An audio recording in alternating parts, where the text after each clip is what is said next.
билип эле койгусу келет экен да биздин адамдарчы. Өзгөргүсү келбейт экен. Сериал көрүп үйрөнүп калышыптыр, бакшыга барып үйрөнүп калышыптыр да. Сүф-күф кыла койсоң, анан операция кыла койсоң, андай жок, андай заман бүттү. Ал сен өзүң жоопкерчиликти алыш керексиң да, жүрөгүңдү тазалаш керексиң. Сен өзүңдү сүйбөсөң, анын несин ичине кирип оңдой албайм. Ар бир адамдын цифрасына карап эле көрөбүз. Азыр ошондой заманга келип калдык да.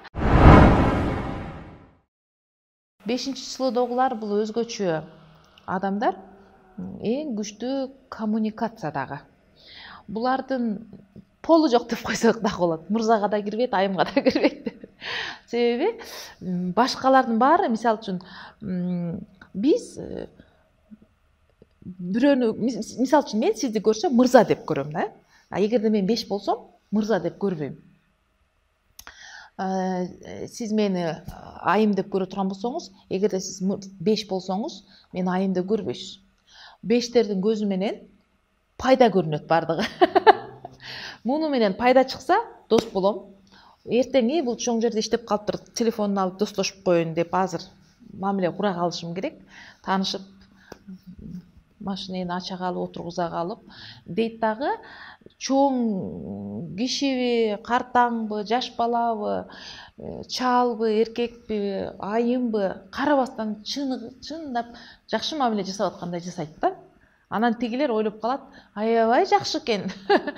Тим эле тилиме таап, мага мынтэ калды дейт да. Ушинтип ал коммуникацияны жасайт. 5тин бардыгы. А мырзанын баары 5 болсун деп атпайбы? Айымдын баары 2 болсун деп атат, да?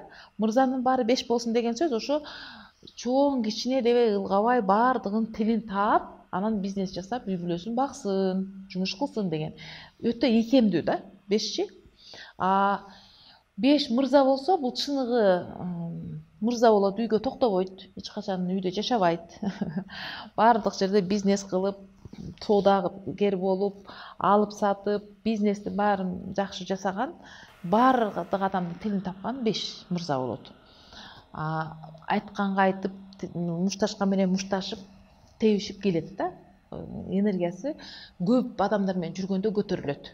Көп адам менен тааныйт, анан таанышы көп болот 5тинчи. Дос болбойт, бирөөгө жабышып алып отурбайт экилерге окшопчу. 5 айым болсо кыйыныраак болуп калат. 5 айым үйдө отурбайт да, соода кылат.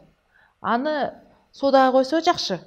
Анан соода кылбай, үйдө камайм десе, мисалы, ушундай мырзалар бар да, мени эле кара, жумушка чыкпа, бир эле мен айтканымды кыл десе, ал жерде 5 айым бузулуп калат. Анткени алга свобода, эркиндик керек баарынан дагы. Ал көп бир күндүн ичинде бир канча адам менен сүйлөшүш керек. Бир канча адам менен учурашып, көрүшүп, оюн айтып келиш керек да. Үйгө камалып отура албайт. Эгерде үйгө камай турган болсо, ал айымды минусуна түшүп кетет. Минусуна түшүп кеткенде ал ошо 5терден бүтүндөй снайпер, киллерлер чыгат да, өтө мындай жестокий адам болуп калат да, катаал. Өтө катаал мүнөздөгү айым болгондо балдары көп ооруп калат да. Сүй бере албай калат 5 айымчы. Анан балдары өтө көп ооругандар ушу 5 айымдан да. Себеби эгерде ал 5 айымдын үйүндө 2-число болуп калса, балдар ал нежный да өтө жумшак. 6-число төрөлүп калса, 5 айым өзүн түшүнбөй атканда балдар түшүнө албайт. Алар болсо сүй талап кылган балдар да, 2 менен 6чы. Мага сүй бербей атасың дейт, ошо менен ооруй берет. Мага өтө көп жазышат Инстаграмдан, WhatsApp'тан. 2-числодогу кыздар, мен апам 5, апам менен сүйлөшүп коюңчу, апам менен атам урушуп атат, сизге консультация берип коюңчу деп. Жаш кыздар, 2000-жылдыктын баары психолог да буларчы. А биз мурдакылар, биз түшүнбөйбүз да, биз материалдык байлыктын артынан кууп бараткандар да, чоң үйлөр керек, машиналар керек да, мурунку 1000-жылдыктаргачы. А 2000-деги балдардын жүрөктөрү ооруп атат да, азыр алар 20-га чыгып калышты, алды аркасы 15-14 жашарларда. Апам мени түшүнбөйт деп арызданат да, бардыгычы. Анан карасам эле 5 апаларычы. Жумуш кылып жүргөн, бир жерде иштеп аткан, бизнесте башын салып жүргөн балдардын жан дүйнөсү илеп атышат бир жактачы. Анан ооруп калышат. Бир 20-числодогу кыз жазат, бир канча оорусу бар экен. Уже эле, эми эле, жаш эле ооруп калган. Апам аябай иштейт дейт. медицинанын кайсы бир университеттин лабораториясында дагы туптумду иштейт экен. Акчасынын баары бунун эмесине кетет, дарысына. Өтө редкий оору экен, редкий дары дармектерге кетет экен да. Анан ал аял сынып калган да. Мырза ал жерде тура албайт, ал дагы командировкага кетет, экөө тез тез урушат дейт. Ошондой көп да. Мен ошон үчүн үй бүлө темасына мындай көп басым жасаган, ошондон арыздангандар көп магачы. Өтө көп арызданышат. Анан түшүндүргөнүм менен ал адам өзү оңол болсо билгени менен пайда жок экен да. Сутайды даже айткым келбей калды. Билип эле койгусу келет экен да биздин адамдарчы. Өзгөргүсү келбейт экен. Баягы рекомендацияларды айтсам жасабайт экен. Анан жөн эле баягындай психологко, кино көрүп, көп сериал көрүп үйрөнүп калышыптыр, бакшыга барып үйрөнүп калышыптыр да. Сүф-күф кыла койсоң, анан операция кыла койсо хирургтарга окшоп, эмнерин алып ыргытып берсең деле дей берет экен да. Андай жок, андай заман бүттү. Ал хирургтар мисалы үчүн Лондондо жок, эч ким колдонбойт хирургтарды. Кыргызстанда эле пока жарап атат, оерин берин алып ыргытып берет. Анын баарын жооп бересиң кийин. Себеби сен Аллах бир да нерсеңи ашыкты жараткан эмес. Ал иштеш керек да, ошол органчы. Азыр керек эмес деп алып ыргытып берет. Хирургтарга эмне? Сен өзгөчө бештер хирург болот да, эч качан мындай боор ачыбайт. Любой жерде кесип ыргытып күчтүү хирург болот да бештерчи. Пайда чыкса, мынча акча төлөбүм десе, хирург жасап кое берет да. Демек, сен өзүң жоопкерчиликти алыш керексиң да. Ошол органыңы жакшы сактап, оорутпаш үчүн сен жүрөгүңдү тазалаш керексиң. Сен өзүңдү сүйбөсөң, өзүңдү сүйүү деген туура тамактануу, өзүңдү сүйүү деген режимди неап колдонуу, түн укташ керек телефондо отурбастан, кечке YouTube чукулабастан. Өзүңдү сүйүү деген ошол да. Азыр онлайндын баары адамдын баарын жок кылып атпайбы? Телефон карагандын баары бүкүрөйүп калган. Демек, кислород башыбызга жакшы жетпейт, баш жакшы иштебейт, омурткада ийилип калды.